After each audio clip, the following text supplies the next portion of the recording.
ਸਿੰਘ ਬਾਦਲ ਜਾਂਦੇ ਨੇ ਹਰ ਹਲਕਾ ਦੇ ਵਿੱਚ ਆਪਣੀ ਰੈਲੀ ਕਰਨ, ਉੱਥੇ ਹਲਕੇ ਦੇ ਉਮੀਦਵਾਰਾਂ ਨੂੰ ਐਲਾਨਣ, ਜਿਸ ਤਰੀਕੇ ਨਾਲ ਉਹ ਰੋਡ ਸ਼ੋਅ ਕਰਨ ਜਾਂਦੇ ਨੇ ਕਿਸਾਨਾਂ ਦੇ ਵੱਲੋਂ ਤਾਂ ਉਹਨਾਂ ਦਾ ਰੋਸ ਮਾਰਚ ਵੀ ਕੀਤਾ ਜਾ ਰਿਹਾ। ਤੁਸੀਂ ਉਹਨੂੰ ਕੀ ਕਹਿੰਦੇ?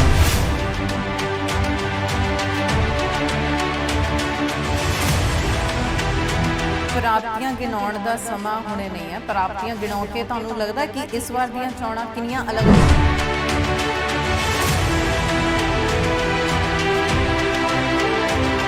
ਮੋਗਾ ਦੇ ਬਾਈਕਾਟ ਤੋਂ ਬਾਅਦ ਹੁਣ ਸ਼੍ਰੋਮਣੀ ਅਕਾਲੀ ਦਲ ਤੇ ਸੁਖਬੀਰ ਬਾਦਲ ਡਰ ਗਏ ਨੇ, ਇਸੇ ਕਰਕੇ ਉਹਨਾਂ ਨੇ ਆਪਣੇ ਜਿਹੜੇ ਸਮਾਗਮ ਨੇ ਰੋਕ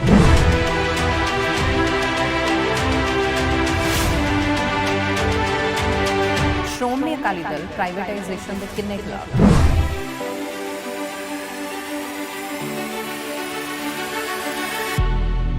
2017 ਦੇ ਵਿੱਚ ਸ਼੍ਰੋਮਣੀ ਅਕਾਲੀ ਦਲ ਤੋਂ ਕੁਝ ਅਜਿਹੀਆਂ ਗਲਤੀਆਂ ਹੋਈਆਂ ਜਿਸ ਕਰਕੇ ਉਹ ਓਪੋਜੀਸ਼ਨ ਵਿੱਚ ਵੀ ਨਹੀਂ ਆ ਸਕੀ। ਇਸ ਵਾਰ ਗਲਤੀਆਂ ਤੋਂ ਕੁਝ ਸਿੱਖ ਲਿੱਤੀ ਹੈ।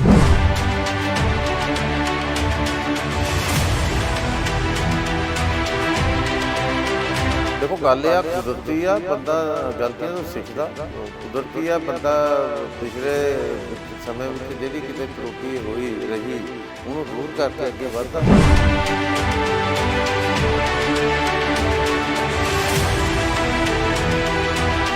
ਸਤਿ ਸ਼੍ਰੀ ਅਕਾਲ, ਤੁਸੀਂ ਵੇਖ ਰਹੇ ਹੋ ਸਾਂਝਾ ਟੀਵੀ। ਮੈਂ ਹਾਂ ਤੁਹਾਡੇ ਨਾਲ ਪ੍ਰਭਾਨੀ ਅਨੇਜਾ ਤੇ ਸਾਡੇ ਖਾਸ ਪ੍ਰੋਗਰਾਮ 22 ਦਾ ਅਖਾੜਾ ਵਿੱਚ ਤੁਹਾਡਾ ਸਾਰਿਆਂ ਦਾ ਸਵਾਗਤ ਹੈ। ਸੋ ਪੰਜਾਬ ਅਸੈਂਬਲੀ ਇਲੈਕਸ਼ਨਸ 2022 ਹੁਣ ਨੇੜੇ ਹੀ ਨੇ। ਇਸ ਨੂੰ ਲੈ ਕੇ ਪੁਰਜ਼ੋਰ ਤਿਆਰੀਆਂ ਸਿਆਸੀ ਪਾਰਟੀਆਂ ਵੱਲੋਂ, ਸਿਆਸਤਦਾਨਾਂ ਵੱਲੋਂ ਸ਼ੁਰੂ ਕਰ ਦਿੱਤੀਆਂ ਗਈਆਂ ਨੇ।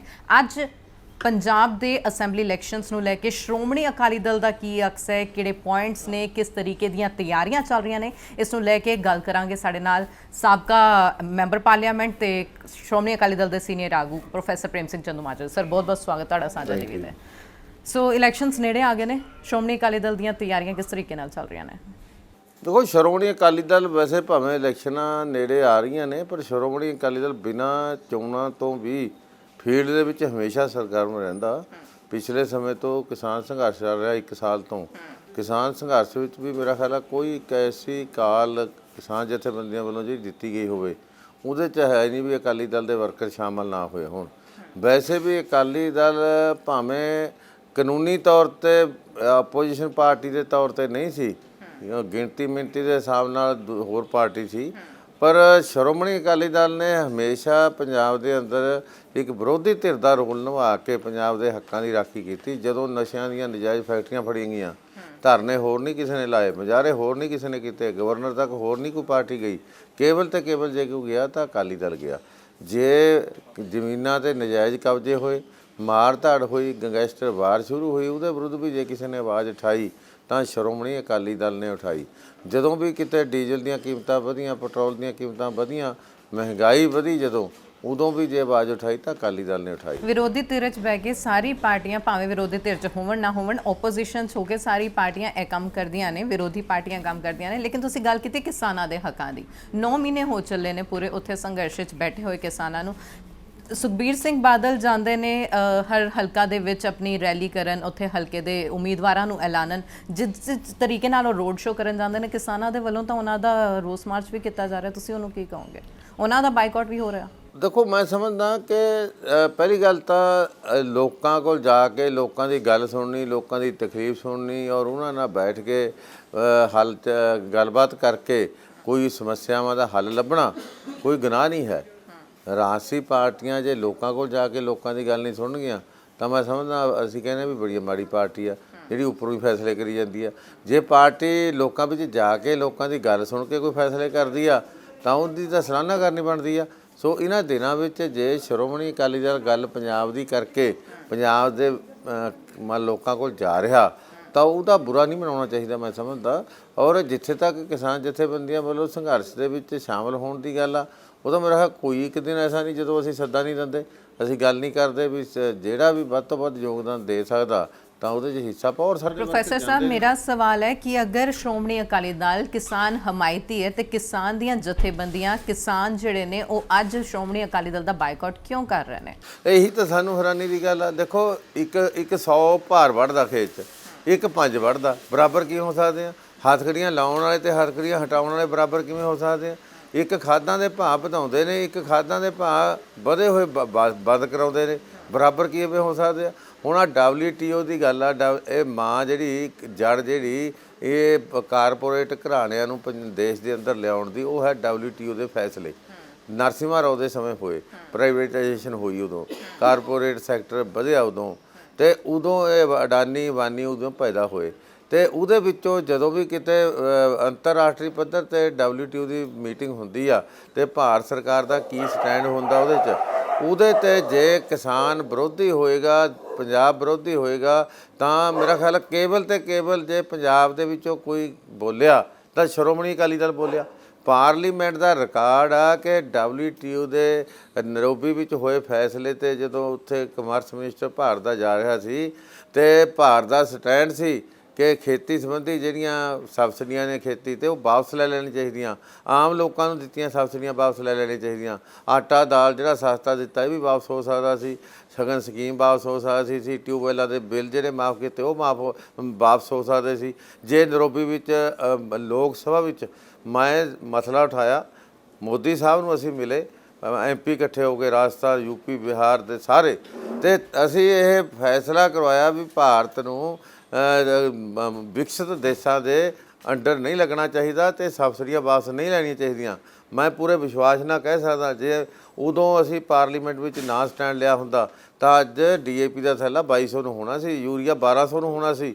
ਅਸੀਂ ਮੇਰਾ ਖਿਆਲ ਹੈ ਇੱਕੋ ਇੱਕ ਮੈਂਬਰ ਪਾਰਲੀਮੈਂਟ ਆ ਪੰਜਾਬ ਦੇ ਵਿੱਚੋਂ ਜਿਹਨੇ ਰਿਕਾਰਡ ਦੀ ਗੱਲ ਆ, ਵੀਡੀਓ ਬਣੀ ਹੋਈ ਆ, ਰਿਕਾਰਡ ਛਪਿਆ ਹੋਇਆ, ਮਤਲਬ ਜਿਹਦੇ 'ਚ WTO ਦੇ ਵਿਰੁੱਧ ਮੈਂ ਬੋਲਿਆ, ਸਟੈਂਡ ਲਿਆ ਔਰ ਭਾਰਤ ਦਾ ਫੈਸਲਾ ਜਿਹੜਾ ਕਿਸਾਨ ਪੱਖੀ ਅਸੀਂ ਲੋਕ ਪੱਖੀ ਕਰਵਾਇਆ। ਇਹ ਮੇਰਾ ਖਿਆਲ ਬਰਾਬਰ ਕਿਵੇਂ ਕਹਿ ਦੇਣਗੇ, ਇੱਕ ਤਾਂ ਬਿਲਕੁਲ ਬੋਲੇ ਨਹੀਂ। ਇੱਕ ਦੋ ਦੇ ਸੁਣੋ, ਆਹ ਖੇਤੀ ਸੰਬੰਧੀ ਕਾਨੂੰਨ ਨੇ, ਇਹਨਾਂ ਦੇ ਵਿਰੁੱਧ ਜਦੋਂ ਵੋਟ ਪੈਣ ਲੱਗੀ ਇੱਕ ਤਾਂ ਬਾਹਰੇ ਨਿਕਲ ਗਏ, ਮਤਲਬ ਵੋਟ ਪੈਣ ਲੱਗੀ ਉੱਥੇ ਆਪਣਾ ਪ੍ਰੋਟੈਸਟ ਹੀ ਨਹੀਂ ਜ਼ਾਹਰ ਕਰਾਇਆ। ਅੱਜ ਜੇ ਲੋਕ ਸਭਾ ਦਾ ਰਿਕਾਰਡ ਦੇਖਿਆ ਜਾਵੇ ਕਿ ਜਿਹੜੇ ਖੇਤੀ ਸੰਬੰਧੀ ਕਾਨੂੰਨ ਨੇ ਭਾਰਤ ਦੀ ਪਾਰਲੀਮੈਂਟ ਵਿੱਚ, ਇਹਨਾਂ ਕਾਨੂੰਨਾਂ ਦੇ ਵਿਰੁੱਧ ਕਿੰਨੀਆਂ ਵੋਟਾਂ ਪਈਆਂ? ਕੇਵਲ 2 ਅਕਾਲੀਆਂ ਦੀਆਂ ਪਈਆਂ। ਤੇ ਫਿਰ ਕਿੱਥੇ ਬਰਾਬਰ ਕਿਵੇਂ ਹੋ ਸਕਦੇ ਆ? ਜਿਹੜੇ ਵੋਟ ਹੀ ਨਹੀਂ ਪਾ ਸਕੇ ਇਹਨਾਂ ਕਾਨੂੰਨਾਂ ਦੇ ਵਿਰੁੱਧ ਉਹ ਵੀ ਬਰਾਬਰ, ਜਿਨ੍ਹਾਂ ਨੇ ਵੋਟ ਪਾਈ ਉਹ ਵੀ ਬਰਾਬਰ ਹੈ, ਕਿਵੇਂ ਹੋ ਸਕਦਾ? ਇੱਕ ਸੈਂਟਰ ਦੀ ਬਾਜ਼ਾਰ ਤੋਂ ਅਸਤੀਫਾ ਦੇਣਾ ਕੋਈ ਛੋਟੀ ਗੱਲ ਹੁੰਦੀ ਆ?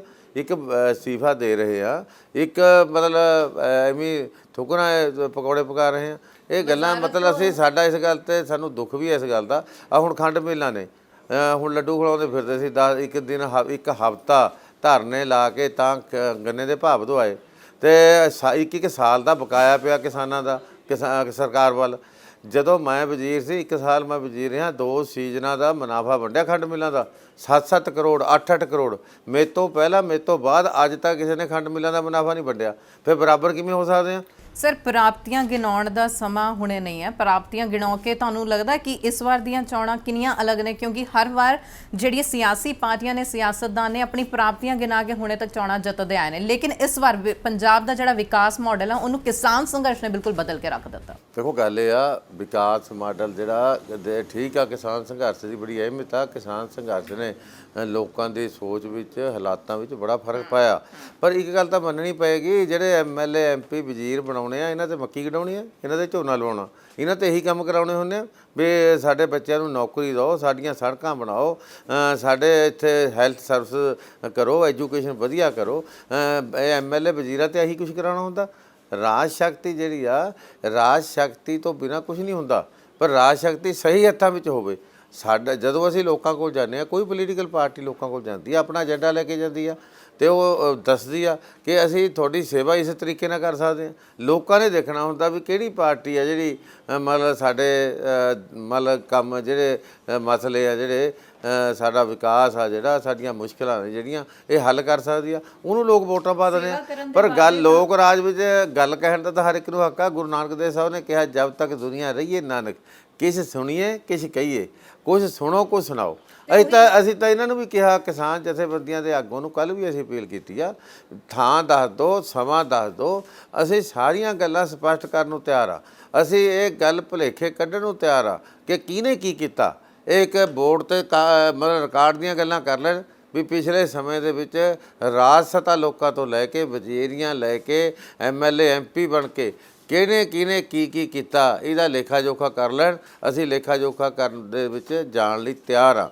ਪਰ ਇਮਾਨਦਾਰੀ ਨਾਲ ਫਿਰ ਮੈਰਿਟ ਤੇ ਫੈਸਲਾ ਹੋਵੇ, ਇਹ ਮੂੰਹ ਦੇਖ ਕੇ ਨਾ ਹੋਵੇ। ਕਿ ਮੋਗਾ ਦੇ ਬਾਈਕਾਟ ਤੋਂ ਬਾਅਦ ਹੁਣ ਸ਼੍ਰੋਮਣੀ ਅਕਾਲੀ ਦਲ ਤੇ ਸੁਖਬੀਰ ਬਾਦਲ ਡਰ ਗਏ ਨੇ, ਇਸੇ ਕਰਕੇ ਉਹਨਾਂ ਨੇ ਆਪਣੇ ਜਿਹੜੇ ਸਮਾਗਮ ਨੇ ਰੋਕ ਦਿੱਤੇ ਨੇ। ਨਹੀਂ ਇਹੀ ਗੱਲ ਆ ਨਾ, ਜੇ ਅਸੀਂ ਨਾ ਕਰਦੇ ਫਿਰ ਤੁਸੀਂ ਕਹਿਣਾ ਸੀ ਤੁਸੀਂ ਹੰਕਾਰ ਚੋਂ, ਤੁਸੀਂ ਅੜੀ ਕਰਦੇ ਹੋ। ਅਸੀਂ ਮੌਕਾ ਨਹੀਂ, ਤੁਸੀਂ ਗੱਲ ਕਰ ਰਹੇ ਹੋ ਕਿ ਅਸੀਂ ਸੱਦਾ ਦੇ ਰਹੇ ਹਾਂ ਕਿਸਾਨਾਂ ਨੂੰ ਗੱਲ ਕਰਨ ਦਾ। ਚਾਹੁੰਦੇ ਦੇਖੋ, ਸਰਕਾਰ ਕੇਂਦਰ ਦੀ ਇਸ ਕਿਸਾਨ ਸੰਘਰਸ਼ ਨੂੰ ਢਾਹ ਲਾਉਣਾ ਚਾਹੁੰਦੀ ਆ। ਕੇਂਦਰ ਦੀ ਸਰਕਾਰ ਜਿਹੜੀ ਆ ਇਹ ਖਾਨਾ ਜੰਗੀ ਕਰਾ ਕੇ, ਭਰਾ ਮਾਰੂ ਜੰਗ ਕਰਾ ਕੇ ਪੰਜਾਬ ਦੇ ਵਿੱਚ ਗਵਰਨਰੀ ਰਾਜ ਲਾਗੂ ਕਰਨਾ ਚਾਹੁੰਦੀ ਆ। ਅਸੀਂ ਨਹੀਂ ਚਾਹੁੰਦੇ ਕਿ ਕੇਂਦਰ ਦੀ ਸਾਜ਼ਿਸ਼ ਸਫਲ ਹੋਵੇ। ਅਸੀਂ ਇਹ, ਔਰ ਸਾਨੂੰ ਦੁੱਖ ਇਸ ਗੱਲ ਦਾ, ਕੇਂਦਰ ਦੀ ਸਾਜ਼ਿਸ਼ ਦੇ ਵਿੱਚ ਪੰਜਾਬ ਦੀ ਸਰਕਾਰ ਵੀ ਰਲੀ ਹੋਈ ਆ। ਪੰਜਾਬ ਦੇ ਮੁੱਖ ਮੰਤਰੀ ਸਾਹਿਬ ਪਿੱਛੇ ਜਾ ਕੇ ਆਏ, ਗ੍ਰਹਿ ਮੰਤਰੀ ਜੀ ਨੂੰ ਮਿਲ ਕੇ ਆਏ, ਮੋਦੀ ਸਾਹਿਬ ਨੂੰ ਮਿਲ ਕੇ ਆਏ। ਪੰਜਾਬ ਦਾ ਇੱਕ ਇਸ਼ੂ ਨਹੀਂ ਉਹਨਾਂ ਨੇ ਛੇੜਿਆ। RDF ਇੱਕ ਸਾਲ ਰੋਕ ਕੇ ਰੱਖੀ, ਸਾਡੀ ਅੱਗੇ ਨੂੰ ਕਹਿਤਾ ਤੁਸੀਂ 3% ਨਹੀਂ ਲਾ ਸਕਦੇ, 1% ਲਾ ਸਕੋਗੇ। ਝੋਨੇ ਦੀਆਂ ਸਪੈਸੀਫਿਕੇਸ਼ਨ ਹਾਰਡ ਕਰਤੀਆਂ। ਮਤਲਬ ਇਹਨਾਂ ਬਾਰੇ ਬੋਲੇ ਨਹੀਂ ਮੁੱਖ ਮੰਤਰੀ ਸਾਹਿਬ। ਕੇਵਲ ਇੱਕ ਗੱਲ ਕਹਿ ਕੇ ਜੀ ਪਾਕਿਸਤਾਨ ਖਰਾਬ ਕਰ ਸਕਦਾ ਹਾਲਾਤ, ਪਾਕਿਸਤਾਨ ਸ਼ਰਾਰਤ ਕਰ ਸਕਦਾ, ਪੰਜਾਬ ਦੇ ਹਾਲਾਤ ਕਿਸਾਨ ਸੰਘਰਸ਼ ਦਾ ਫਾਇਦਾ ਲੈ ਕੇ ਖਰਾਬ ਹੋਣਗੇ। ਇਟ ਮੀਨਸ ਵੀ ਇੱਥੇ ਗਵਰਨਰੀ ਰਾਜ ਲਾਗੂ ਕਰ ਦਿਓ। ਇਹੀ ਗੱਲਾਂ ਜਿਹੜੀਆਂ ਅਸੀਂ ਕਿਸਾਨ ਭਰਾਵਾਂ ਨੂੰ, ਪੰਜਾਬ ਦੇ ਲੋਕਾਂ ਨੂੰ ਇਹ ਸੁਚੇਤ ਕਰਨਾ ਚਾਹੁੰਦੇ ਹਾਂ ਕਿ ਕੇਂਦਰ ਸਰਕਾਰ ਆਪਣੇ 'ਚ ਖਾਨਾ ਜੰਗੀ ਕਰਾ ਕੇ, ਭਰਾ ਮਾਰੂ ਜੰਗ ਕਰਾ ਕੇ ਆਪਣਾ ਉੱਲੂ ਸਿੱਧਾ ਕਰਨਾ ਚਾਹੁੰਦੀ ਆ। ਅਤੇ ਕਾਂਗਰਸ ਅਤੇ ਆਪ ਵਰਗੀਆਂ ਪਾਰਟੀਆਂ ਕਿਸਾਨਾਂ ਦੇ ਮੋਢੇ 'ਤੇ ਰੱਖ ਕੇ ਬੰਦੂਕ ਚਲਾਉਣਾ ਚਾਹੁੰਦੀਆਂ, ਮੋਢੇ 'ਤੇ ਬੰਦੂਕ ਰੱਖ ਕੇ ਆਪਣੀਆਂ ਰਾਜਸੀ ਰੋਟੀਆਂ ਸੇਕਣਾ ਚਾਹੁੰਦੀਆਂ ਨੇ। ਪ੍ਰੋਫੈਸਰ ਸਾਹਿਬ, ਇਹ ਇਲਜ਼ਾਮਾਂ ਦੀ ਗੇਮ ਹੋਣ ਦੀ ਲੋੜ ਆ। ਇਸ ਕਰਕੇ ਅਸੀਂ ਹਫ਼ਤਾ ਦਿੱਤਾ, ਕੋਈ ਡਰਨ ਦੀ ਗੱਲ ਨਹੀਂ। ਆਪਣੇ ਭਰਾਵਾਂ ਤੋਂ ਕੋਈ ਨਹੀਂ ਡਰਦਾ ਹੁੰਦਾ। ਆਪਸੀ ਸਾਡਾ, ਅਸੀਂ ਚਾਹੁੰਦੇ ਹਾਂ ਵੀ ਕਿਸੇ ਤਰ੍ਹਾਂ ਕਿਸਾਨਾਂ ਨਾਲ ਟਕਰਾਅ ਨਾ ਆਵੇ। ਅਸੀਂ ਚਾਹੁੰਦੇ ਹਾਂ ਕਿਸੇ ਤਰ੍ਹਾਂ ਭਰਾ ਮਾਰੂ ਜੰਗ ਨਾ ਹੋਵੇ। ਅਸੀਂ ਚਾਹੁੰਦੇ ਹਾਂ ਕਿਸੇ ਤਰ੍ਹਾਂ ਕੇਂਦਰ ਦੀ ਸਾਜ਼ਿਸ਼ ਸਫਲ ਨਾ ਹੋਵੇ ਇੱਥੇ ਦੇ ਹਾਲਾਤ ਖਰਾਬ ਕਰਕੇ ਗਵਰਨਰ ਰਾਜ ਲਾਗੂ ਕਰਨ ਦੀ। ਸੋ ਇਸ ਕਰਕੇ ਅਸੀਂ ਇੱਕ ਹਫ਼ਤਾ ਦਿੱਤਾ। ਹਫ਼ਤਾ ਵੀ ਇਸ ਕਰਕੇ ਦਿੱਤਾ ਵੀ ਜਿਹੜੇ ਵੀ ਸਵਾਲ ਪੁੱਛਣੇ ਨੇ, ਜਿਹੜੇ ਵੀ ਸਪਸ਼ਟੀਕਰਨ ਲੈਣਾ, ਸਾਨੂੰ ਥਾਂ ਸਮਾਂ ਦੱਸੋ। ਇੱਕ ਟੀਮ ਸਾਡੀ ਅਕਾਲੀ ਦਲ ਨੇ ਬਣਾਤੀ, ਅਸੀਂ ਜਾ ਕੇ ਉਹ ਸਪਸ਼ਟੀਕਰਨ ਦੇਣ ਨੂੰ ਤਿਆਰ ਹਾਂ। ਤੇ ਉਹ ਤਾਂ ਜਿਸ ਟਾਈਮ ਸਮਾਗਮ ਹੋ ਰਹੇ ਸੀ, ਕਿਸਾਨ ਸਾਹਮਣੇ ਆ ਰਹੇ ਸੀ, ਆਪਣੇ ਡਾਇਰੀ ਪੈਨ ਨਾਲ ਲੈ ਕੇ ਆ ਰਹੇ ਨੇ ਸਵਾਲ ਕਰਨ ਵਾਸਤੇ, ਉਸ ਟਾਈਮ ਵੀ ਜਵਾਬ ਦਿੱਤੇ ਜਾ ਸਕਦੇ ਨੇ। ਇਹ 6 ਦਿਨ ਦੀ ਰੋਕ ਲਾ ਕੇ ਕਿਉਂ? ਮੈਂ ਐਪਰੀਸ਼ੀਏਟ ਕਰਦਾ, ਪ੍ਰਸ਼ੰਸਾ ਕਰਦਾ, ਧੰਨਵਾਦ ਕਰਦਾ ਕੁਝ ਕਿਸਾਨ ਆਗੂਆਂ ਦਾ, ਜਿਹੜੇ ਸੂਝਵਾਨ ਸਿਆਣੇ ਆਗੂ ਨੇ, ਜਿਵੇਂ ਜੋਗਿੰਦਰ ਸਿੰਘ ਉਗਰਾਹਾਂ ਹੋਣੀ, ਡਾਕਟਰ ਦਰਸ਼ਨਪਾਲ ਹੋਣੀ, ਮਨਜੀਤ ਰਾਏ ਜੀ ਹੋਣੀ। ਇਹਨਾਂ ਨੇ ਸ਼ਰੇਆਮ ਮਤਲਬ ਮੀਡੀਆ ਦੇ ਸਾਹਮਣੇ ਬਿਆਨ ਦਿੱਤਾ ਵੀ 1000 ਬੰਦਾ ਮਤਲਬ ਜੇ ਸਵਾਲ ਪੁੱਛੂਗਾ ਉਹਦੇ 'ਤੇ ਕੋਈ ਸ਼ਰਾਰਤੀ ਬੰਦਾ ਸ਼ਰਾਰਤ ਕਰ ਸਕਦਾ।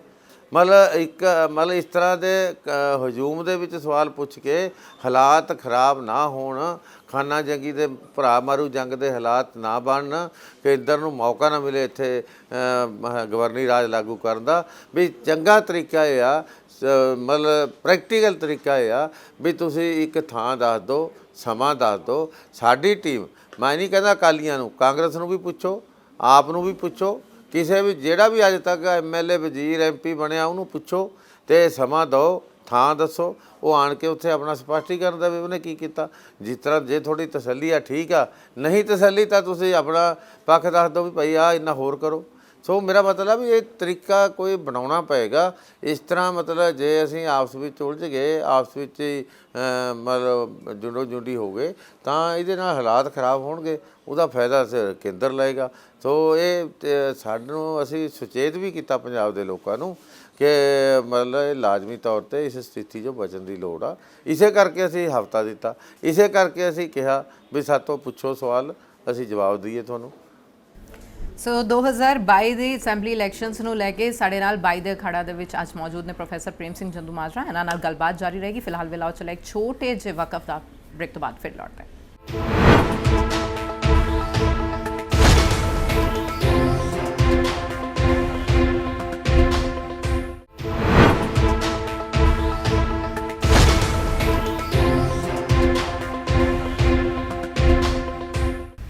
ਸਾਂਝਾ ਟੀਵੀ ਵੇਖ ਰਹੇ ਸਾਰੇ ਦਰਸ਼ਕਾਂ ਦਾ ਇੱਕ ਵਾਰੀ ਫਿਰ ਤੋਂ ਮੁੜ ਤੋਂ ਬ੍ਰੇਕ ਤੋਂ ਬਾਅਦ ਸਵਾਗਤ ਹੈ। ਸਾਡੇ ਨਾਲ ਮੌਜੂਦ ਨੇ ਪ੍ਰੋਫੈਸਰ ਪ੍ਰੇਮ ਸਿੰਘ ਚੰਦੂਮਾਜਰਾ ਜੀ।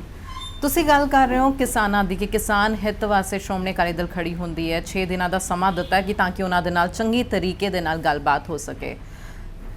ਆਪ ਨੂੰ ਵੀ ਤੁਸੀਂ ਹੁਣ ਪਾਰਟੀ ਬਣ ਰਹੇ ਹੋ। ਜਿਸ ਟਾਈਮ ਸਾਡੀ ਪਿਛਲੀ ਵਾਰ ਮੁਲਾਕਾਤ ਹੋਈ ਸੀਗੀ ਉਸ ਵੇਲੇ ਤੁਸੀਂ MP ਸੀਗੇ ਤੇ ਅਗਰ ਪਿਛਲੀਆਂ ਵੀ ਇਲੈਕਸ਼ਨਸ ਦੀ ਗੱਲ ਕੀਤੀਆਂ ਜਾਣ 2017 ਦੀਆਂ, ਉਸ ਵੇਲੇ ਤਾਂ ਕਿਹਾ ਜਾਂਦਾ ਸੀ ਕਿ ਸਿਰਫ ਕਾਂਗਰਸ ਤੇ ਸ਼੍ਰੋਮਣੀ ਅਕਾਲੀ ਦਲ ਦੇ ਵਿੱਚ ਕੰਪੀਟੀਸ਼ਨ ਹੈ। ਯਾਨੀ ਹੁਣ ਮੰਨਦੇ ਹੋ ਕਿ ਆਮ ਆਦਮੀ ਪਾਰਟੀ ਤੀਜੀ ਧਿਰ ਬਣ ਕੇ ਉੱਭਰ ਕੇ ਸਾਹਮਣੇ ਆ ਗਈ ਹੈ, ਉਹ ਸਟਰੋਂਗ ਪਾਰਟੀ ਹੈਗੀ ਹੈ। ਨਹੀਂ ਦੇਖੋ, ਗੱਲ ਇਹ ਆ ਵੀ ਆਪ ਪਾਰਟੀ ਨੂੰ ਅਸੀਂ ਉਦੋਂ ਵੀ ਕਹਿੰਦੇ ਸੀ, ਅੱਜ ਵੀ ਕਹਿੰਦੇ ਆ, ਆਪ ਪਾਰਟੀ ਨੂੰ ਪੰਜਾਬ ਦੇ ਲੋਕ ਆਪਣੀ ਪਾਰਟੀ ਨਹੀਂ ਮੰਨਦੇ। ਕਿਉਂਕਿ ਪੰਜਾਬ ਨਾਲ ਅਗਰ ਪੰਜਾਬ ਦੇ ਲੋਕ ਨਾ ਮੰਨਦੇ ਹੁੰਦੇ ਤਾਂ ਆਪੋਜੀਸ਼ਨ 'ਚ ਨਾ ਬੈਂਦੀ ਤੁਹਾਡੇ ਤੋਂ ਵੱਧ ਸੀਟਾਂ ਲੈ ਕੇ। ਦੇਖੋ ਗੱਲ ਇਹ ਆ, ਕਈ ਕਾਠ ਦੀ ਹੱਡੀ ਵਾਰ-ਵਾਰ ਨਹੀਂ ਚੜ੍ਹਦੀ। ਕਈ ਵਾਰੀ ਝੂਠ ਚੱਲ ਜਾਂਦਾ, ਕਈ ਵਾਰੀ ਝੂਠ ਦੀ ਦੁਕਾਨ ਚੱਲ ਜਾਂਦੀ ਆ, ਪਰ ਸੱਚ ਜਿਹੜਾ ਹੈ ਉਹ ਸੱਚ ਹੀ ਹੁੰਦਾ। ਸੱਚ ਕਈ ਵਾਰੀ ਲੁਕ ਜਾਂਦਾ ਬਦਲਾਂ 'ਚ ਤੇ ਫਿਰ ਆਖਰ ਸੱਚ ਦੀ ਜਿੱਤ ਹੁੰਦੀ ਹੈ। ਸਾਨੂੰ ਇਹ ਵਿਸ਼ਵਾਸ ਆ। ਪਿੱਛੇ ਝੂਠ ਤੂਫਾਨ ਬੋਲ ਕੇ, ਲਾਰੇ ਲਾ ਕੇ, ਡਰਾਮੇਬਾਜ਼ੀ ਕਰਕੇ, ਸ਼ੋਸ਼ੇਬਾਜ਼ੀ ਕਰਕੇ ਆ ਗਏ ਆਪ ਵਾਲੇ, ਤੇ ਹੁਣ ਲੋਕਾਂ ਨੇ ਅਸਲੀਅਤ ਵੀ ਪਛਾਣ ਲਈ।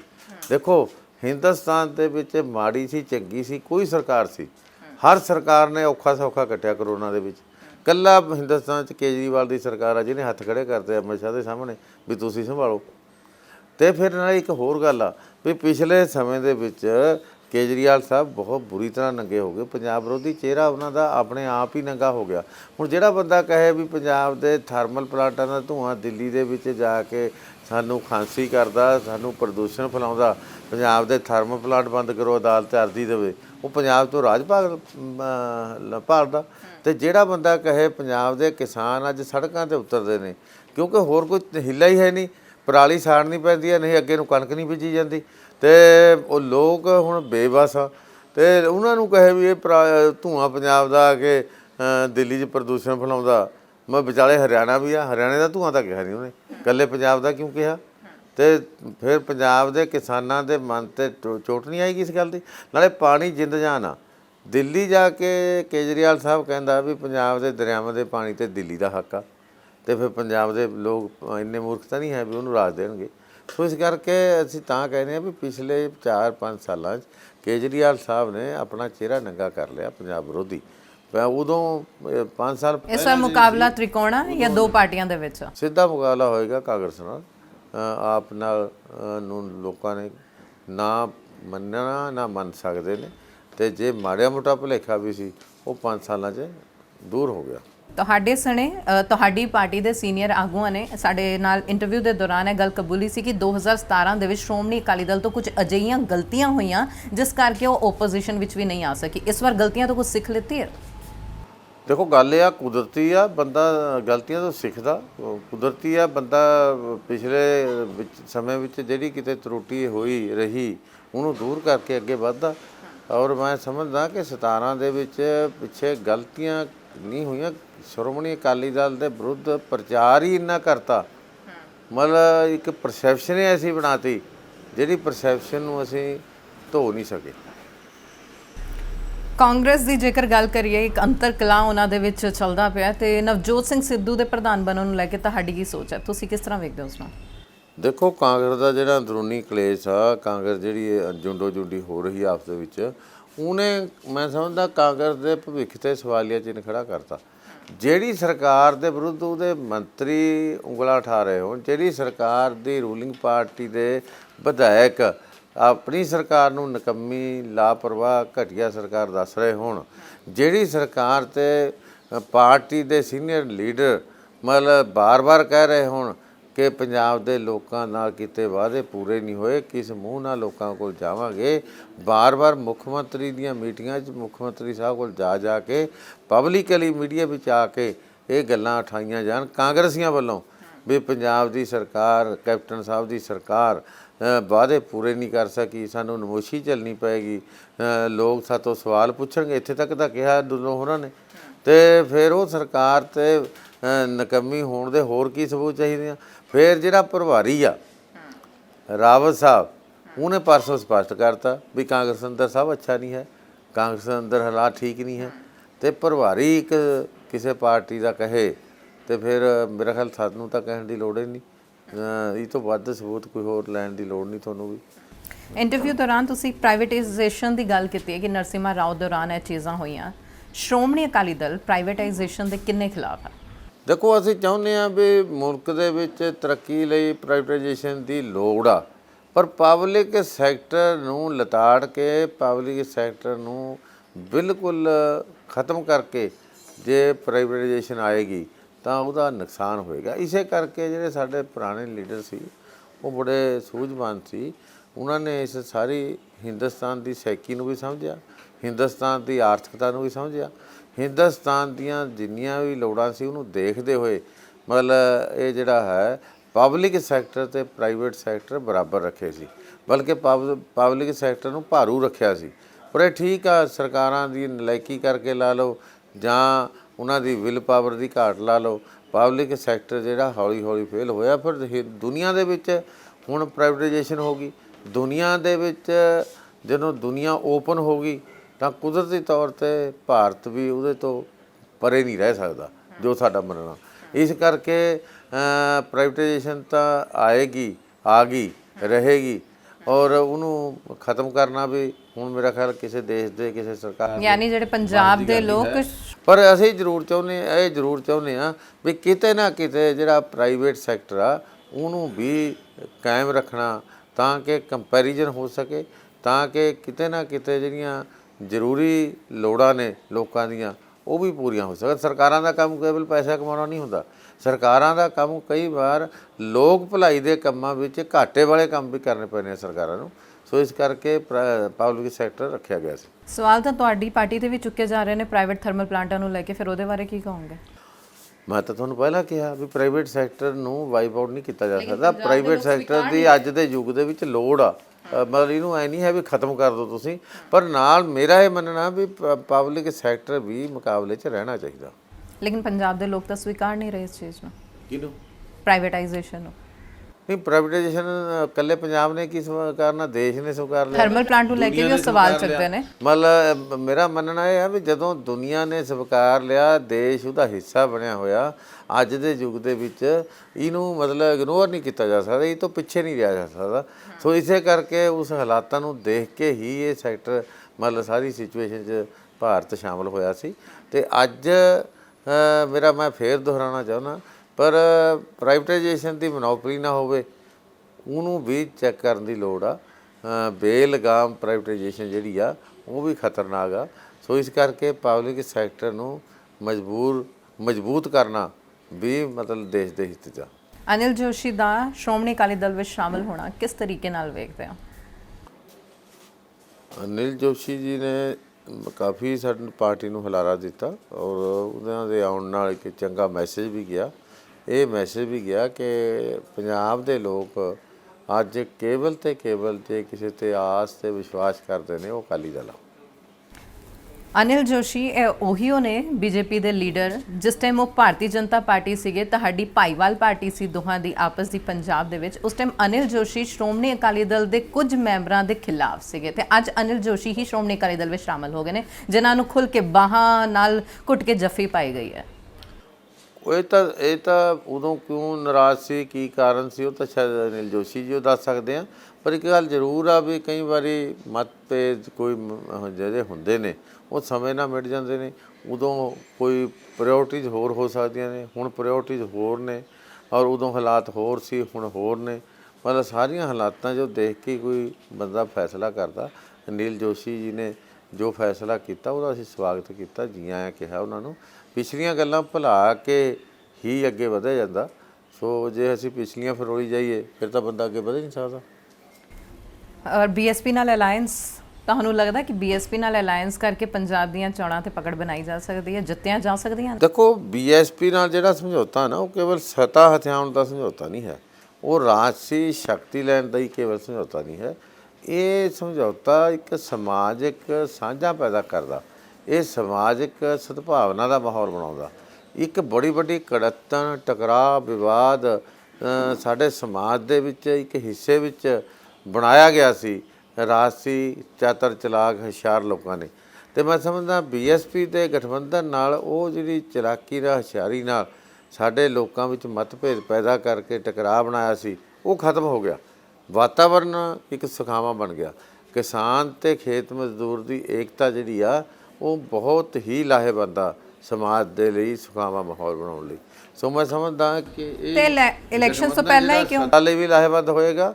ਸਮਾਜਿਕ ਕ੍ਰਾਂਤੀ ਜਿਹੜੀ ਆ, ਸਮਾਜਿਕ ਸਦਭਾਵਨਾ ਦਾ ਮਾਹੌਲ ਜਿਹੜਾ, ਉਹਦੇ ਲਈ ਵੀ ਲਾਹੇਵੰਦ ਹੋਏਗਾ। ਵਿਰੋਧੀਆਂ ਦਾ ਤਾਂ ਕਹਿਣਾ ਹੈ ਕਿ ਬੀਐਸਪੀ ਨਾਲ ਅਲਾਇੰਸ ਸ਼੍ਰੋਮਣੀ ਅਕਾਲੀ ਦਲ ਪਾਰਟੀ ਦਾ ਇਸ ਤਰੀਕੇ ਦੇ ਨਾਲ ਹੈ, ਇੱਦਾਂ ਲੱਗਦਾ ਹੈ ਕਿ ਸ਼੍ਰੋਮਣੀ ਅਕਾਲੀ ਦਲ ਨੂੰ ਖਬਰ ਹੈ, ਉਹ ਡਰਦੀ ਹੈ ਕਿ ਇਕੱਲੇ ਦਮ ਤੇ ਆਪਣੀ ਸਰਕਾਰ ਨਹੀਂ ਬਣਾ ਸਕਦੀ ਪੰਜਾਬ ਦਾ। ਦੇਖੋ, ਗੱਲ ਇਹ ਆ, ਪਹਿਲੇ ਬੀਜੇਪੀ ਤੇ ਹੁਣ ਜੇ ਹਟਾ ਗੈਸ, ਪਹਿਲੇ ਤਾਂ ਅਸੀਂ ਪਹਿਲਾਂ ਵੀ ਨਹੀਂ ਬਣਾਈ, ਪਹਿਲਾਂ ਵੀ ਬੀਜੇਪੀ ਨਾਲ ਸੀ। ਕਿਸੇ ਨਾਲ ਰਲ ਕੇ ਮਤਲਬ ਸਾਂਝਾ ਮਹਾਜ ਬਣਾ ਕੇ ਸਰਕਾਰ ਬਣਾਉਣੀ। ਇਹ ਕੋਈ ਇਕੱਲਾ ਅਕਾਲੀ ਦਲ ਤਾਂ ਨਹੀਂ ਹੈ ਜਿਹੜਾ ਇਕੱਲਾ ਰਲ ਕੇ ਸਰਕਾਰ ਬਣਾਉਂਦਾ। ਮੇਰਾ ਖਿਆਲ ਕੋਈ ਇੱਕ ਪਾਰਟੀ ਨਹੀਂ ਦੇਖਦੀ ਹੋਣੀ ਜਿਹਨੇ ਰਲ ਕੇ ਕਿਸੇ ਨਾਲ ਸਰਕਾਰ ਨਾ ਬਣਾਈ ਹੋਵੇ, ਜਿਹੜੀ ਜਾਂ ਕਿਸੇ ਪਾਰਟੀ ਨਾਲ ਰਲ ਕੇ ਨਾ ਸੱਤਾ ਜਾਈ ਹੋਵੇ। ਸੋ ਮਤਲਬ ਅਕਾਲੀ ਦਲ ਜੇ ਤਾਂ ਜਗੋਂ 13ਵੀਂ ਕਰਦਾ ਹੋਵੇ ਤਾਂ ਅਕਾਲੀ ਦਲ 'ਤੇ ਇਤਰਾਜ਼ ਹੋਵੇ। ਅਤੇ ਅਕਾਲੀ ਦਲ ਨੇ ਤਾਂ ਕੇਵਲ ਅਤੇ ਕੇਵਲ ਜੇ ਇਕੱਲੇ ਨੇ ਸਰਕਾਰ ਬਣਾਈ ਆ ਤਾਂ 85 'ਚ ਬਣਾਈ ਆ। ਉਹ ਤੋਂ ਬਿਨਾਂ ਤੇ ਪਹਿਲਾਂ ਜਾਂ ਪਿੱਛੋਂ ਕਦੇ ਵੀ ਇਕੱਲੇ ਸਰਕਾਰ ਨਹੀਂ ਬਣਾਈ। ਔਰ ਹੋਰ ਵੀ ਮੇਰਾ ਖਿਆਲ ਕੋਈ ਪਾਰਟੀ ਐਸੀ ਨਹੀਂ ਜਿਹਨੇ ਰਲ ਕੇ ਕਿਸੇ ਨਾਲ ਸਰਕਾਰ ਨਾ ਬਣਾਈ ਹੋਵੇ, ਭਾਵੇਂ ਕਾਂਗਰਸ ਲਾ ਲਓ, ਭਾਵੇਂ BJP ਲਾ ਲਓ, ਕੋਈ ਪਾਰਟੀ ਲਾ ਲਓ, ਹਰ ਇੱਕ ਨੂੰ ਅਲਾਇੰਸ ਕਰਨੇ ਪਏ ਆ। ਕਿਸਾਨਾਂ ਦਾ ਗੁੱਸਾ ਇਸ ਕਾਰਨ ਹੈ, ਉਹ ਕਹਿੰਦੇ ਨੇ ਕਿ ਜਿਸ ਟਾਈਮ ਇਹ ਕਿਸਾਨ ਵਿਰੋਧੀ ਕਾਨੂੰਨ ਬਣਾਏ ਜਾ ਰਹੇ ਸੀ, ਇਹਨਾਂ ਦੀ ਤਿਆਰੀ ਕੀਤੀ ਜਾ ਰਹੀ ਸੀ, ਉਸ ਟਾਈਮ ਬੀਬਾ ਜੀ ਮੈਂਬਰ ਉੱਥੇ ਕੇਂਦਰੀ ਮੰਤਰੀ ਸੀਗੇ। ਉਸ ਟਾਈਮ ਕਿਉਂ ਨਹੀਂ ਉਹਨਾਂ ਨੇ ਉਸ ਖਿਲਾਫ ਆਵਾਜ਼ ਚੁੱਕੀ? ਬਾਅਦ ਚੋਂ ਜਿਸ ਟਾਈਮ ਕਿਸਾਨਾਂ ਨੇ ਪ੍ਰੋਟੈਸਟ ਸ਼ੁਰੂ ਕਰਤਾ, ਉਹਨਾਂ ਨੂੰ ਲੱਗਿਆ ਮਾਹੌਲ ਗਰਮ ਹੋ ਰਿਹਾ, ਪੰਜਾਬ ਦੀਆਂ ਚੋਣਾਂ ਤੇ ਢਾਹ ਲੱਗ ਸਕਦੀ ਹੈ, ਉਸ ਟਾਈਮ ਕਿਉਂ ਰਿਜ਼ਾਈਨ ਕੀਤਾ? ਦੇਖੋ ਇਹ ਵੀ ਸਮਝਣ ਵਾਲੀ ਗੱਲ ਆ। ਇਹ ਠੀਕ ਹੈ ਤੁਹਾਡੀ ਗੱਲ, ਜਾਂ ਲੋਕ ਜੇ ਕਹਿੰਦੇ ਉਹ ਵੀ ਸਹੀ ਆ, ਪਰ ਇੱਕ ਗੱਲ ਇਹ ਵੀ ਮੰਨਣੀ ਪਏਗੀ ਵੀ ਉਦੋਂ ਜਦੋਂ ਬੀਬਾ ਜੀ ਮੰਤਰੀ ਸੀ ਉਦੋਂ ਇਹ ਆਰਡੀਨੈਂਸ ਆਇਆ ਸੀ। ਆਰਡੀਨੈਂਸ ਦੇ ਵਿਰੋਧ ਦੇ ਵਿੱਚ ਜਾਂ ਆਰਡੀਨੈਂਸ ਦੇ ਵਿੱਚ ਨੂੰ ਰੋਕਣ ਦੇ ਵਿੱਚ ਅਸੀਂ ਜਿਵੇਂ ਇੱਕ ਭਾਈਵਾਲ ਦਾ ਚਾਹੀਦਾ ਇੱਕ ਮੈਚਿਓਰ ਪਾਰਟੀ ਦੇ ਤੌਰ 'ਤੇ ਅਸੀਂ ਉਹਨਾਂ ਨਾਲ ਗੱਲ ਕਰਦੇ ਰਹੇ ਸੀ ਵੀ ਇਹ ਗਲਤ ਆ, ਇਹ ਠੀਕ ਨਹੀਂ ਰਹਿਣਾ, ਇਹਨੂੰ ਤੁਸੀਂ ਸੁਧਾਰੋ। ਉਹ ਤੁਸੀਂ ਦੇਖਿਆ ਹੋਣਾ ਕੇਂਦਰੀ ਖੇਤੀਬਾੜੀ ਮੰਤਰੀ ਵੀ ਇੱਥੇ ਚੰਡੀਗੜ੍ਹ ਵੀ ਆ ਕੇ ਗਏ। ਕੇਂਦਰੀ ਖੇਤੀਬਾੜੀ ਮੰਤਰੀ ਨੇ ਸਾਡੇ ਦਿੱਲੀ ਤੋਂ ਵਰਚੁਅਲ ਮੀਟਿੰਗ ਵੀ ਕੀਤੀ ਔਰ ਕਿਸਾਨ ਜਥੇਬੰਦੀਆਂ ਨਾਲ ਅਸੀਂ ਸਾਡੀ ਪਾਰਟੀ ਨੇ ਇਕੱਲੀ ਪਾਰਟੀ ਨਾਲ ਚੰਡੀਗੜ੍ਹ 'ਚ ਮੀਟਿੰਗ ਰੱਖੀ ਵੀ ਆਹ ਕੇਂਦਰ ਸਰਕਾਰ ਕਹਿੰਦੀ ਆ, ਤੁਸੀਂ ਦੱਸੋ ਤੁਸੀਂ ਇਹਦੇ 'ਚ ਕੀ ਕਰਾਉਣਾ ਚਾਹੁੰਦੇ ਆ। ਹਰ ਪਾਰਟੀ ਨੇ ਆਪਣੀ ਰਾਏ ਦਿੱਤੀ, ਹਰ ਪਾਰਟੀ ਦੀ ਰਾਏ ਅਸੀਂ ਫਿਰ ਉੱਥੇ ਲਿਜਾ ਕੇ ਦੱਸੀ। ਉਹਦੇ 'ਚ ਕੁਝ ਗੱਲਾਂ ਮੰਨੀਆਂ ਵੀ ਗਈਆਂ ਜਿਹੜੀਆਂ ਉਸ ਸਮੇਂ ਰੱਖੀਆਂ, ਬਹੁਤ ਸਾਰੀਆਂ ਮੰਨੀਆਂ ਵੀ ਗਈਆਂ, ਪਰ ਪੂਰੀ ਤਸੱਲੀ ਨਹੀਂ ਸੀ ਕਿਸਾਨ ਜਥੇਬੰਦੀਆਂ ਦੀ। ਇਹ ਵੀ ਅਸੀਂ ਉਹਨਾਂ ਨੂੰ ਦੱਸਤੀ ਵੀ ਤਸੱਲੀ ਨਹੀਂ ਹੈ, ਮਤਲਬ ਤਸੱਲੀ ਤਾਂ ਹੋਏਗੀ ਰੱਦ ਕਰਕੇ ਹੀ। ਚਲੋ ਕੁੱਲ ਮਿਲਾ ਕੇ ਜਦੋਂ ਪਾਰਲੀਮੈਂਟ ਦਾ ਸੈਸ਼ਨ ਆ ਗਿਆ, ਕਾਨੂੰਨ ਬਣਨ ਲੱਗਿਆ, ਬਿੱਲ ਪਾਰਲੀਮੈਂਟ ਦੇ ਵਿੱਚ ਆ ਗਿਆ, ਉਦੋਂ ਅਸੀਂ ਬੜਾ ਸਪਸ਼ਟ ਕਹਿਤਾ ਵੀ ਇਹ ਬਿੱਲ ਵਾਪਸ ਕਰ ਲਓ, ਇਹਨੂੰ ਡੈਫਰ ਕਰ ਦਿਓ, ਇਹਨੂੰ ਸਿਲੈਕਟ ਕਮੇਟੀ ਕੋਲ ਭੇਜ ਦਿਓ, ਜਲਦੀ ਨਾ ਕਰੋ। ਜਿਹੜੇ ਸਟੇਕ ਹੋਲਡਰਸ ਨੇ ਉਹਨਾਂ ਨੂੰ ਕਨਫੀਡੈਂਸ 'ਚ ਲਓ।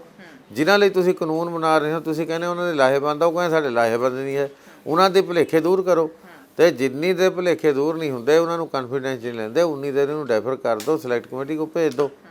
ਤੁਸੀਂ ਹੈਰਾਨ ਹੋਵੋਗੇ, ਅਸੀਂ ਬਿੱਲ ਲੋਕ ਸਭਾ ਵਿੱਚ ਆ ਗਿਆ, 1 ਘੰਟਾ ਭਾਰਤੀ ਜਨਤਾ ਪਾਰਟੀ ਦੇ ਰਾਸ਼ਟਰੀ ਪ੍ਰਧਾਨ ਨੱਡਾ ਸਾਹਿਬ ਅਤੇ ਕ੍ਰਿਸ਼ੀ ਮੰਤਰੀ ਤੋਮਰ ਜੀ ਕੋਲ 1 ਘੰਟਾ ਬੰਦ ਕਮਰੇ 'ਚ ਬੈਠ ਕੇ, ਮੈਂ ਵੀ ਨਾਲ ਸੀ, ਸੁਖਬੀਰ ਜੀ ਸੀ, ਸਾਡੇ 2 MP ਨਾਲ ਸੀ, ਨਰੇਸ਼ ਜੀ ਅਤੇ ਭੁੱਦਰ ਸਾਹਿਬ, ਅਸੀਂ ਚਾਰਾਂ ਨੇ 1 ਘੰਟਾ ਗੱਲਬਾਤ ਕੀਤੀ ਅਤੇ ਕੋਸ਼ਿਸ਼ ਕੀਤੀ ਬੜੀ ਸਪਸ਼ਟ ਸ਼ਬਦਾਂ ਵਿੱਚ 2 ਗੱਲਾਂ ਕਹਿਣ ਦੀ ਵੀ ਜੇ ਤੁਸੀਂ ਡੈਫਰ ਨਾ ਕੀਤਾ ਤਾਂ ਅਸੀਂ ਮਤਲਬ ਬਿੱਲ ਦੇ ਹੱਕ 'ਚ ਨਹੀਂ ਵੋਟ ਪਾ ਸਕਦੇ। ਬਲਕਿ ਉੱਠਣ ਲੱਗੇ ਇਹ ਵੀ ਕਹਿਤਾ ਸੀ ਜੇ ਤੁਸੀਂ ਇਸੇ ਗੱਲ 'ਤੇ ਰਹੇ ਅੜੇ ਤਾਂ ਅਸੀਂ ਭਾਈਵਾਲ ਵੀ ਨਹੀਂ ਰਹਿ ਸਕਣਾ ਤੁਹਾਡੇ ਨਾਲ, ਇਹ ਹੁਣ ਤੁਸੀਂ ਫੈਸਲਾ ਕਰ ਲਓ। ਉਹਨਾਂ ਨੇ ਕਿਹਾ ਸੀ ਘੰਟਾ ਸਾਨੂੰ ਦਿਓ, ਅਸੀਂ ਤੁਹਾਨੂੰ ਦੱਸਾਂਗੇ। ਉਹ ਘੰਟਾ ਕੀ ਦੇਣਾ ਸੀ ਉਹਨਾਂ ਨੇ, ਤਾਂ 2 ਘੰਟੇ ਬਾਅਦ ਬਿੱਲ 'ਤੇ ਬਹਿਸ ਸ਼ੁਰੂ ਕਰਾਤੀ, ਵੋਟਿੰਗ ਕਰਾਤੀ, ਅਤੇ ਫਿਰ ਵੋਟਿੰਗ ਅਸੀਂ ਉਲਟ ਕੀਤੀ ਅਤੇ ਅਸਤੀਫਾ ਦੇ ਦਿੱਤਾ। ਅਤੇ ਮੇਰਾ ਮਤਲਬ ਵੀ ਸਾਡੀ ਕੋਸ਼ਿਸ਼ ਸੀ ਵੀ ਸ਼ਾਇਦ ਸਾਡੇ ਪ੍ਰੈਸ਼ਰ ਹੇਠ ਆ ਕੇ ਇਹ ਵਾਪਸ ਲੈ ਲੈਣਗੇ। ਦੇਖੋ ਕੋਸ਼ਿਸ਼ ਹੁੰਦੀ ਆ, ਇੰਨੀ 25 ਸਾਲ ਦਾ ਰਿਸ਼ਤਾ ਜੁੜਿਆ ਹੋਵੇ ਅਤੇ ਤੁਸੀਂ ਇੱਕਦਮ ਤੋੜ ਵੀ ਨਹੀਂ ਸਕਦੇ। ਅਤੇ ਅਸੀਂ ਇਹ ਵੀ ਨਹੀਂ ਸੀ ਲੋਕਾਂ ਤੋਂ ਕਹਾਉਣਾ ਚਾਹੁੰਦੇ ਵੀ ਇਹ ਇੱਕਦਮ ਭੱਜ ਗਏ, ਅਤੇ ਅਸੀਂ ਹਰ ਕੋਸ਼ਿਸ਼ ਕੀਤੀ, ਉਹਨਾਂ ਨੂੰ ਮੌਕਾ ਦਿੱਤਾ ਵੀ ਤੁਸੀਂ ਸਾਡਾ ਰਹਿਣਾ ਮੁਸ਼ਕਿਲ ਹੋਊਗਾ, ਅਸੀਂ ਇਹ ਹੱਕ ਨਹੀਂ ਵੋਟ ਨਹੀਂ ਪਾ ਸਕਣਾ, ਅਸੀਂ ਇਸ ਗੱਲ ਦੇ ਵਿੱਚ ਭਾਈਵਾਲ ਨਹੀਂ ਬਣ ਸਕਣਾ। ਅਸੀਂ ਬੰਦ ਕਮਰੇ 'ਚ ਉਹਨਾਂ ਨੂੰ ਸਪਸ਼ਟ ਕਹਿ ਕੇ ਆਏ ਹਾਂ ਅਤੇ ਫਿਰ ਕੁਦਰਤੀ ਉਹਨਾਂ ਨੇ ਨਹੀਂ ਮੰਨੀ ਅਤੇ ਅਸੀਂ ਬਾਹਰ ਆ ਗਏ। ਹੁਣ ਕਿਸਾਨ ਜੋ ਨੇ ਉਹ ਸ਼ੋਰਿਟੀ ਮੰਗਦੇ ਨੇ ਕਿ ਸ਼੍ਰੋਮਣੀ ਅਕਾਲੀ ਦਲ ਕਿਸ ਤਰੀਕੇ ਦੇ ਨਾਲ ਉਹਨਾਂ ਦੀ ਹਮਾਇਤ ਕਰਦੀ ਹੈ। ਤੁਸੀਂ ਇੱਕ ਲਫ਼ਜ਼ ਵਿੱਚ ਕੀ ਕਹਿਣਾ ਚਾਹੋਗੇ ਕਿਸਾਨਾਂ ਨੂੰ? ਕਿਸਾਨ ਜਥੇਬੰਦੀਆਂ ਪਹਿਲਾਂ ਵੀ ਜਦੋਂ ਵੀ ਕੋਈ ਸੰਘਰਸ਼ ਦਾ ਕਾਲ ਦਿੱਤੀ ਆ, ਸਾਡੇ ਵਰਕਰ, ਸਾਡਾ ਕੇਡਰ ਉੱਥੇ ਜਾਂਦਾ ਰਿਹਾ। ਕਿਸਾਨ ਸੰਯੁਕਤ ਕਿਸਾਨ ਮੋਰਚੇ ਦੀ ਨੀਤੀ ਅਨੁਸਾਰ ਫਰੰਟ ਲਾਈਨ 'ਤੇ ਸਾਡੀ ਫਰੰਟ ਲੀਡਰਸ਼ਿਪ ਉਹਨਾਂ ਨੇ ਕਿਹਾ ਸੀ ਵੀ ਨਾ ਆਵੇ, ਕਿਉਂਕਿ ਇਹ ਗੱਲ ਉਹਨਾਂ ਦੀ ਸਹੀ ਵੀ ਸੀ ਕਿਸੇ ਹੱਦ ਤੱਕ। ਨਹੀਂ ਤਾਂ ਸਰਕਾਰ ਨੂੰ ਬਹਾਨਾ ਬਣਨਾ ਸੀ ਵੀ ਇਹ ਪੋਲੀਟੀਕਲ ਪਾਰਟੀਆਂ ਇਹਦੇ 'ਚ ਮਾਈਲੇਜ ਲੈਣਾ ਚਾਹੁੰਦੀਆਂ। ਅਸੀਂ ਨਿਰੋਲ ਇਹਨੂੰ ਕਿਸਾਨ ਸੰਘਰਸ਼ ਦੇ ਰੂਪ ਦੇ ਵਿੱਚ ਰੱਖਣਾ ਚਾਹੁੰਦੇ ਸੀ, ਪਿੱਛੇ ਰਹਿ ਕੇ ਕੋਈ ਕਸਰ ਨਹੀਂ ਛੱਡੀ। ਸਾਡੇ ਵਰਕਰ ਜਾ ਕੇ ਲੰਗਰ ਵੀ ਲਾਉਂਦੇ ਰਹੇ, ਵਰਕਰ ਜਾ ਕੇ ਬੰਦੇ ਵੀ ਲਿਆਉਂਦੇ ਰਹੇ, ਮਤਲਬ ਕੋਈ ਜਿਸ ਤਰ੍ਹਾਂ ਦੀ ਕਾਲ ਆਈ ਆ ਅੱਜ ਤੱਕ ਕਦੇ ਉਹਦਾ ਸਹਿਯੋਗ ਹੀ ਦਿੱਤਾ, ਵਿਰੋਧ ਕਦੇ ਨਹੀਂ ਕੀਤਾ। ਸਰ ਇੱਕ ਲਫ਼ਜ਼ ਵਿੱਚ ਉਹਨਾਂ ਨੂੰ ਸ਼ੋਰਿਟੀ, ਇੱਕ ਲਫ਼ਜ਼ ਵਿੱਚ ਸ਼ੋਰਿਟੀ, ਉਹ ਸ਼ੋਰਿਟੀ ਚਾਹੁੰਦੇ ਨੇ। ਅਸੀਂ ਸ਼ੋਰਟੀ ਤੋਂ ਦੱਸਣ ਮੈਂ ਤਾਂ ਪਹਿਲਾਂ ਕਹਿਤਾ ਵੀ ਲੇਖਾ ਜੋਖਾ ਹੀ ਕਰ ਲੈਣ ਵੀ ਕਿਹਨੇ ਕੀ ਕੀਤਾ, ਕਿਹੜੀ ਪਾਰਟੀ ਦੇ ਬੰਦੇ ਨੇ WTO ਦੇ ਵਿਰੁੱਧ ਬੋਲਿਆ। ਕੇਵਲ ਤੇ ਕੇਵਲ ਮੈਂ ਬੋਲਿਆ, ਮੈਂ ਰਿਕਾਰਡ ਤੇ ਕਹਿਣਾ, ਸ਼ਰਤ ਲਾ ਕੇ ਕਹਿਣਾ, ਭਰੇ ਮੈਦਾਨ 'ਚ ਕਹਿਣਾ ਵੀ ਮੈਨੂੰ ਦੱਸ ਦਿਓ ਪੰਜਾਬ ਦਾ ਇੱਕ MP WTO ਦੇ ਵਿਰੁੱਧ ਬੋਲਿਆ ਜਦੋਂ ਨਰੋਬੀ ਦੇ ਵਿੱਚ ਕਾਨਫਰੰਸ ਹੋ ਰਹੀ ਸੀ। ਤੇ ਫਿਰ 100 ਰੁਪਈਆ ਯੂਰੀਏ ਦਾ ਰੇਟ ਵਧਿਆ ਵਾ ਵਾਜਪਾਈ ਸਾਹਿਬ ਦੇ ਟਾਈਮ, 100 ਦਾ 100 ਕਿਹਨੇ ਵਾਪਸ ਕਰਾਇਆ? ਅਸੀਂ ਕਰਾਇਆ, ਰੌਲਾ ਪਾ ਕੇ ਕਰਾਇਆ, ਕੋਈ ਧਰਨਾ ਮੁਜ਼ਾਹਰਾ ਨਹੀਂ ਕਿਸਾਨਾਂ ਸਰ ਕਿਸਾਨ ਇਹ ਸੁਣਨ ਨੂੰ ਤਿਆਰ ਨਹੀਂ ਨੇ ਔਰ ਮਾਹੌਲ ਬਿਲਕੁਲ ਅਲੱਗ ਹੋ ਚੁੱਕਿਆ ਹੈ। ਮਾਹੌਲ ਇਸ ਟਾਈਮ ਇਲੈਕਸ਼ਨਸ ਦੇ ਕਾਰਨ ਮਾਹੌਲ ਅਲੱਗ ਹੈ। ਮਤਲਬ ਇਹ ਤਾਂ ਨਹੀਂ ਗੱਲ ਬਣੀ ਵੀ ਤੁਸੀਂ ਲੋਕਾਂ ਦੀ ਗੱਲ ਕਿਉਂ ਸੁਣਦੇ ਹੋ। ਅਸੀਂ ਅੱਜ ਜੇ ਲੋਕਾਂ ਕੋਲ ਜਾਂਦੇ ਆ, ਉਹਨਾਂ ਦੀ ਗੱਲਬਾਤ ਸੁਣਦੇ ਆ, ਉਹਨਾਂ ਦੀ ਤਕਲੀਫਾਂ ਸੁਣਦੇ ਆ, ਅਸੀਂ ਕੋਈ ਗੁਨਾਹ ਥੋੜ੍ਹਾ ਕਰ ਰਹੇ ਹਾਂ। ਤੇ ਅਸੀਂ ਤਾਂ ਬਲਕਿ ਕਹਿੰਦੇ ਆ ਵੀ ਮਤਲਬ ਜੇ ਕਿਸੇ ਕਿਸਾਨ ਸੰਘ ਹੁਣ 25 ਦੀ ਕਾਲ ਆ, ਅਸੀਂ ਫੈਸਲਾ ਕੀਤਾ ਵੀ 25 ਨੂੰ ਕੋਈ ਰੈਲੀ ਨਹੀਂ, ਕੋਈ ਹੋਰ ਨਹੀਂ, 25 ਦੇ ਭਾਰਤ ਬੰਦ ਦੇ ਵਿੱਚ ਸ਼ਾਮਲ ਹੋ। ਪਹਿਲਾਂ ਜਦੋਂ ਵੀ ਕਿਤੇ ਬੰਦ ਤੇ ਸੱਦਿਆ ਅਸੀਂ ਵਰਕਰਾਂ ਨੂੰ ਕਿਹਾ ਵੀ ਉਹਦੇ 'ਚ ਸ਼ਾਮਲ ਹੋ, ਤੇ ਹੋਰ ਸਾਤੋਂ ਕੀ ਚਾਹੁੰਦੇ ਨੇ ਅਸੀਂ ਉਹ ਵੀ ਕਰਨ ਨੂੰ ਤਿਆਰ ਹਾਂ।